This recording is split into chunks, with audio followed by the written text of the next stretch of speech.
Татар театрының яңа режиссері хисап тұтты. Мирхайдар Файзи исеміндегі драма театрына режиссер етіп белгіленген Борис Махмутов чуваш драматургы Николай Терентьевның «Сибирская дивизия» деген пьесасын сахналаштырды. Бұл спектакль дистәлеген театр сахналарында қойыла. Шуңада қарамастан, Оренбург татар театры сахнасында ол режиссер күзаллауынша башқачарақ көріні. Спектакльның исімі де «Жер болып қайтырмын». Аны театр Бейік жеңуінің 75 жылығына фронтқа кеткен һәм қайтмаған яш солдатларға бағышлай. Премьерадан үз хабарчылары біз.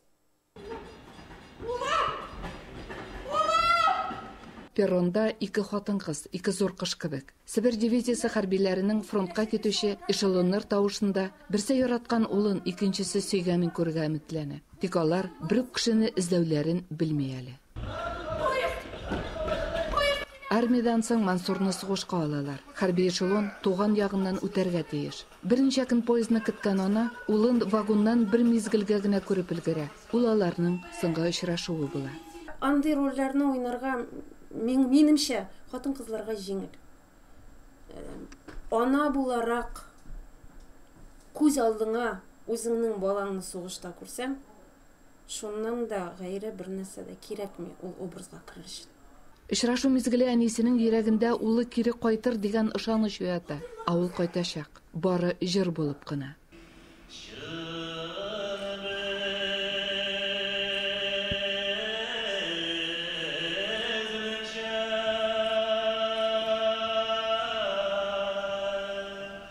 Утыз ел буена ана бу станцияга киләчәк. Ире фронтта халак була. Улы белән очрашуы тормышның бердән-бер мәгънәсе.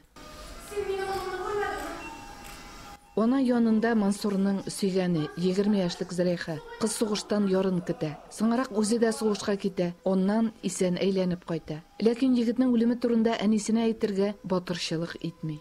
Тормышны аңлаган, күпне күргән, ике улы да сугышта булган солдат Якуб образында Рамил Султанов.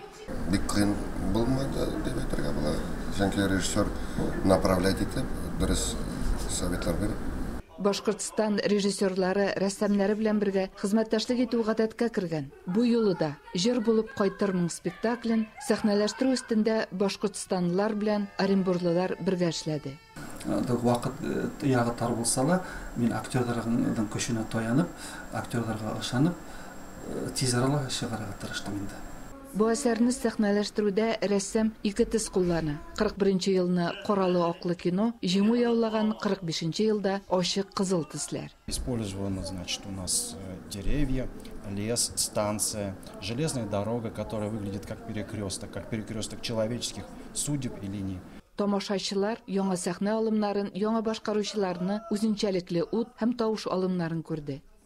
Зөләйха образы кебек көчле хатын-кызлар тормышта да аз булмый. Спектакль барышында тамашачылар сугыш чорында үз авылларында булган моңа охшаш вакыйгаларны искә төшерә. Наша Зөләйха образы Гөлтуташ исемле авылыбыздагы бер кыз белән бәйле. Аның да егетне затканда огыдыл актымыни, дулкынын кактымыни, үзең теләп ятка калдың, ятлар да кактымыни дигән Хотлар язган булган, орбалар кузгалып киткәндә шушы җырны җырлаган булган. Спектакль сугыш турында гына түгел, хатын-кызның тугрылыгы кеше турында да. Премьерада сугышка хатын-кыз карашын һәркем тыя алды. Оренбургдан Фируза Абсалямова, Татарлар.